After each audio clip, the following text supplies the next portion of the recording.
When I joined Cadbury, I think it was a very interesting time in the sense that you actually had a situation in which suddenly consumerism exploded, in the sense that you actually had lots of international companies interested, lots of companies interested in the stock market, lots of money started flowing in, lots of investment started flowing in, salaries started rising, for God's sake. I think in the 80s, the salaries were quite pathetic, if I must tell you that. In the 90s, salaries started rising. I think there was an initial situation, and I must tell you about this, and I must tell you an anecdote. I joined Cadbury in 1992, Cadbury India, as a sales and marketing director from Lakme. So the first thing which I got was that fancy flat in Cadbury House. Have you seen that Cadbury House place? How many have seen it? So I got a very nice apartment there in Bombay. It's the prime place.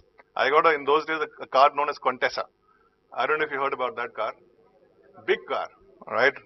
After the Ambassadors and the Fiats, that was the first innovation, all right? And basically, I got, let's say, all the facilities possible. But my salary was 10,000 rupees take home. And with that salary, I mean, the point here which I'm making is that with that salary, and this is linked to this, I could not afford to buy a Tropicana juice to feed my family.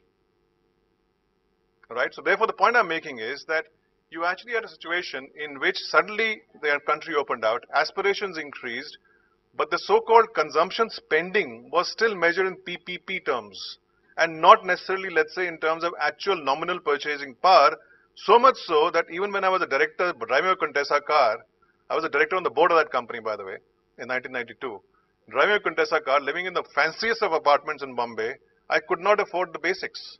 I could not even afford to buy the furniture for my house as such. My managing director used to get a salary of 15,000 rupees. I used to get 10,000 rupees because it was capped by the company board as such. So I think that what I'm trying to demonstrate is that while the markets opened up, industrial growth increased, but the affordability was still, let's say, a little poor. Industry was playing catch up, clearly. And there was lots of money coming in. FIRA had gone away, foreign exchange regulations. Company had diluted to 51%. It was going up to, 40%. It was going up to 51%. Lots of money coming in. Most importantly, technology was coming in. Because till the late 80s, no Indian FMCG company had access to technology. Technology had to be homegrown.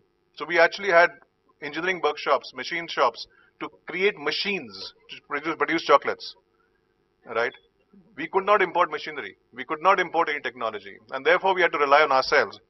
As a consequence, what happened is that the marketing function suddenly started exploding with the advent of technology. So it was a virtuous cycle. In the sense, consumerism started creeping in. You had technology coming in. Salaries started increasing. Marketing tools became much more diverse. The channels of marketing became much more diverse.